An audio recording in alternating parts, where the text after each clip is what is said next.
What's up, and welcome to the Jon-Files. I have recorded this video a couple times now, and I just made one that was solid. I was like, this is it. I wasn't recording. Yay!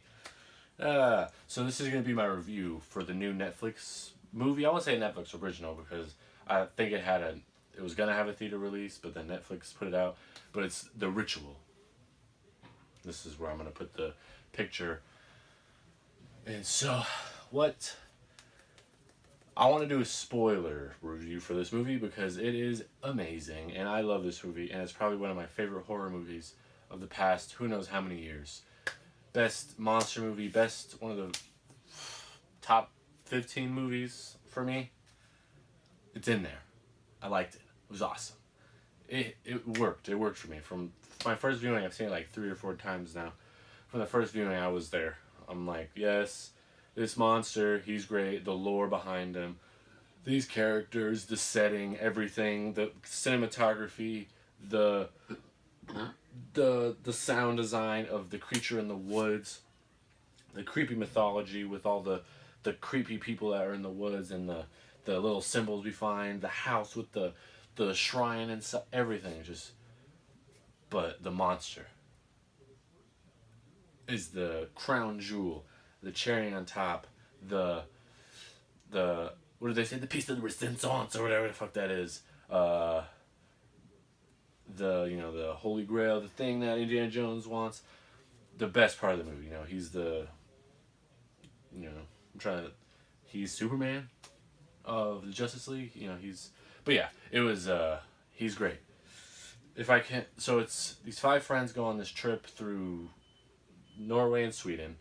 Along the way, tragedy strikes, or before they leave, tragedy strikes, one dies, and so then along the way, one of them gets hurt, forces them to take a shortcut through the woods, and in the woods they encounter this monster, and the monster hunts them down one by one, takes them out, eventually leading them to the cult, which sacrifices them to the remaining guys, sacrifices them to him. In return, he gives them forever life, everlasting life, and power or whatever he gives them. And so he's a Nordic, British creation god thing that he's supposed to be Loki, Odin's son, from Avengers, Thor's brother. He's supposed to be Loki's bastard offspring.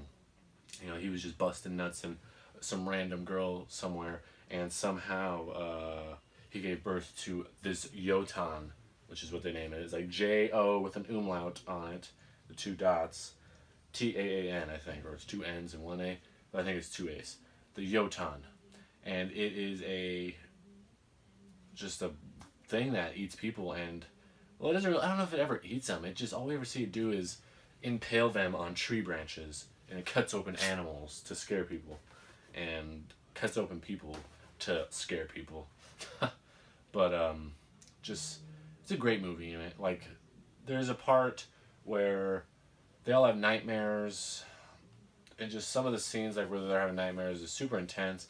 Like, the first night, they end up sleeping in this house in the woods because they get lost, and they all wake up having a nightmare. And the only one we see is the main guy that we're following, Luke, who is, we find out, the chosen one because he gets marked that night in the house by whatever. And so they're all having these recurring nightmares throughout this stay there. One guy's super messed up, Phil. This other guy, the one who hurt his leg, he's super messed up also.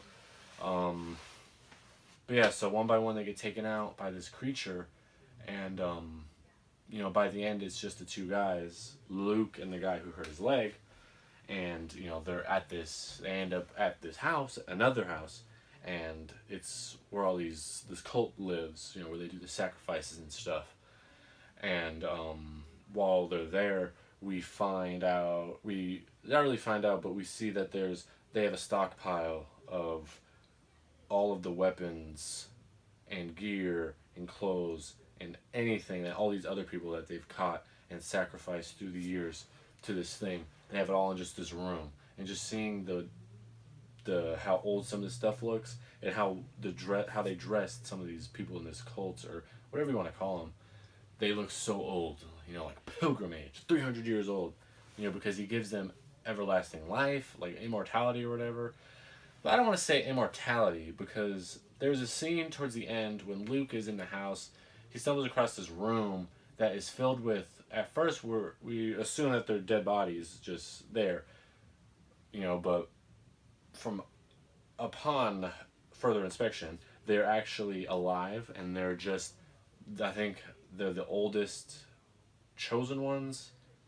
They're just they can't die. Their bodies are really really old, and like one of them is just like the cigarettes, the old lady from SpongeBob, pretty much, and he sets them all on fire, and they're all still screaming. So it's crazy, like just the whole mythology behind it. Just this movie came out of nowhere, and it's awesome, and I couldn't recommend it enough. So I don't want to go too long with this review because I could, but let me wrap it up. Like the creature is amazing. I'm gonna try to find a couple good pictures. I'll probably put them here, like a slideshow type thing, maybe over me. Probably not. Probably here, because there's not too many good ones online. I'll probably try to take my own or find some and lighten them, because it doesn't do them justice. The ones I saw until I actually saw the movie, because I looked it up and I saw the creature. I was like, oh shit. So I watched the movie, and then I was like, oh shit. Like those pictures did not do this justice. This guy's creepy as hell. Like he's gonna go down as one of the best monster movies of all time. Like I hope so, because he's amazing, and he's heavily influenced by this movie, Princess Mononoke. I would put money on it that the director, people who came up with the monster, had watched this movie recently when they came up with the monster. Because in this movie, there's the spirit of the forest who looks similar to that guy with the elk body and the human face and like the bird feet type thing, and they live in the woods and stuff like that, but he doesn't sacrifice and eat people and impale them. But if you've seen Princess Mononoke, you'll know what I'm talking about. But once again, Netflix, The Ritual, fantastic. I'd give it an A. An A. Not an A plus, just an A. Not an A minus. Right in the middle. I loved it. Alright guys, peace.